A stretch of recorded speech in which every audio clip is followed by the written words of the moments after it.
Hey guys, welcome to Profit Wolf. Today I'd like to touch on the topic of taxes in the UK. So this video will be mostly interesting if you are a seller who's selling on Amazon UK, but you are not based in the UK. So if you're in Germany or in Ireland or in France, Italy, so any EU country, but you're not in the UK. So firstly, I'm going to talk about when you buy in the UK and import into your own country, what kind of taxes you have to pay. Spoiler, there's none for now. And secondly, I'll touch on when you sell in the UK, when you sell in the UK marketplace to a UK customer, what do you need to do to comply with the UK regulations? Okay, so without any further ado, let's dive into the first part. So as you guys know, my method that I really advise you to at least try is to buy things in the UK in stores like Argos or Tesco, where items can be really cheap, where you have very big discounts, and then import them into your own country. So for me, for example, it's France. Or if you're in Germany, import them through Germany and then make them available to the German or French marketplace. So you don't actually have to do anything in terms of taxes. The UK, although has voted the Brexit, it's still part of the European Union for at least another year, okay? So the tentative exit date is March 19, but until then, the UK is still part of the EU, so you don't have to pay any duty and you don't have to pay any extra VAT, all right? And the reason I'm clarifying this is because I've had a couple of questions, actually more than a couple. I get this question a lot of what exactly do I need to pay if I'm importing from the UK? And the answer is nothing for now, because after March 2019, the UK will effectively exit Europe, and then you will have to treat the UK as a non-EU country. You'll have to treat it as the same way as you treat America, for example.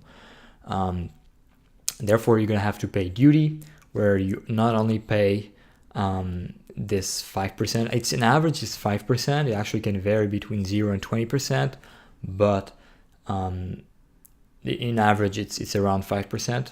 And you pay that on top not only of the value of your goods, but also on transport and insurance. And on top of that, you also have to pay VAT, and that applies on top of the duty that you already paid. So, it can amount to quite a big amount.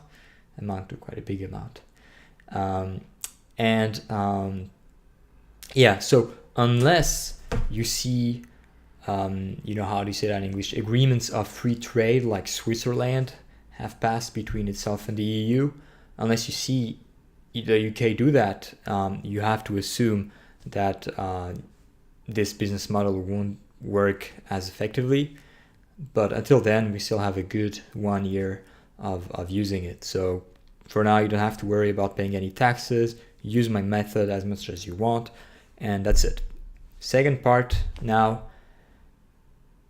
what do you do if you actually are selling to a UK customer? So let's say you're based in Germany or you're based in Italy, and you buy your products in UK stores like Argos, and you sell them to UK customers through the UK marketplace. Now you're going to have to pay VAT here, okay? You're going to have to pay value added tax. And the reason is because your business is not established in the UK. So if you were established in the UK, see here, and you're selling to UK customers, you'd have a certain threshold up until when you don't have to pay VAT. And the reason the UK do that is obviously because they want to incentivize people to create businesses in the UK. But if you and they want to help their residents, obviously. But if you live in Germany, for example, you're going to have to pay VAT from the first pound that you make. Okay, so that's very important. Now, in order to do that, what you're going to do is you're going to go to the HMRC website. Okay, so this is the HM Revenue and Customs website. It's part of the gov.uk, so it's the official site. And I'm not going to do the whole thing with you because I already registered, and it takes like 15 minutes. It's pretty quick, but yeah, you can do it on your own. So you click on VAT, and then you click on VAT registration right here.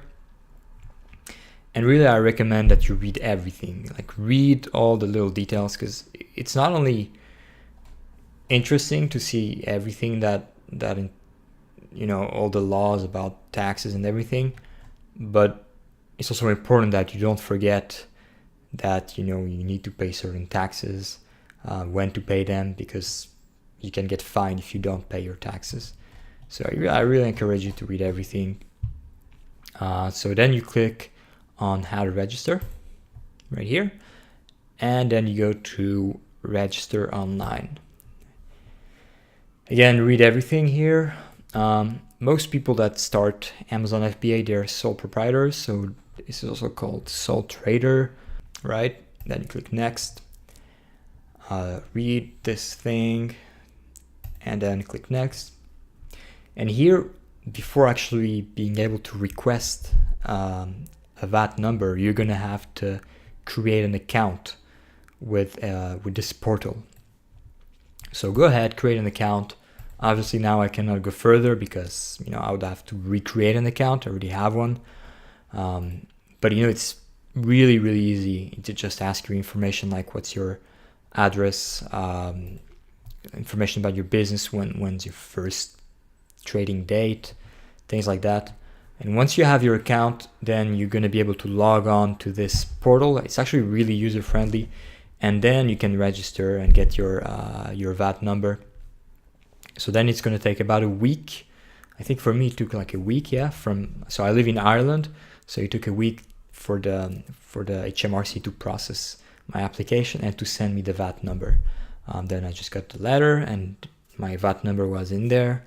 And then I just went to my Seller Central on Amazon. I inputted that, and that's it. Then you can use that to pay and to reclaim your VAT. Now, there's a very important thing.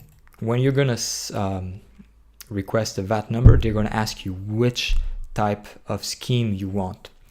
So there's basically two types of schemes. There's a regular scheme, and there's the flat rate scheme.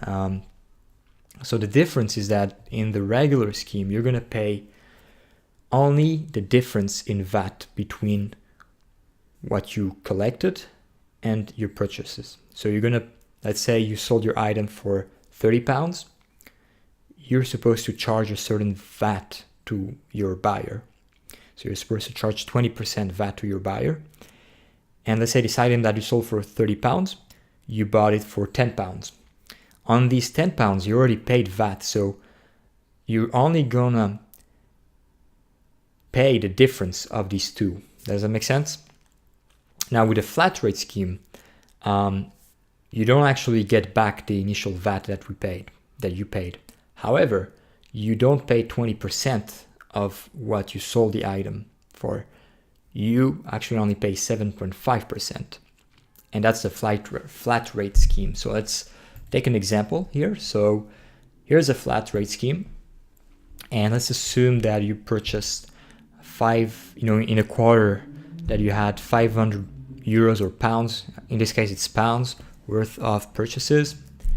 You effectively pay 20% of VAT, so you paid 100 pounds of VAT, so that's paid already, it's gone. You made 1,000 pounds in sales. Congratulations, you have a nice ×2. Now the VAT that you're gonna pay to the HMRC, to the UK, is the 200 minus the 100 that you already paid when you bought your item. Does that make sense? Because when you bought your item, the guy who sold it to you, he took the VAT that you gave him and he gave it to the government. So the government already counts this as something that you paid. So you only have to pay the difference. So it means that you pay 100. So if you had a profit of 500, you have actually a net profit. So here I'm ignoring income tax. Okay, I'm just talking about VAT. You have a net VAT profit of 400.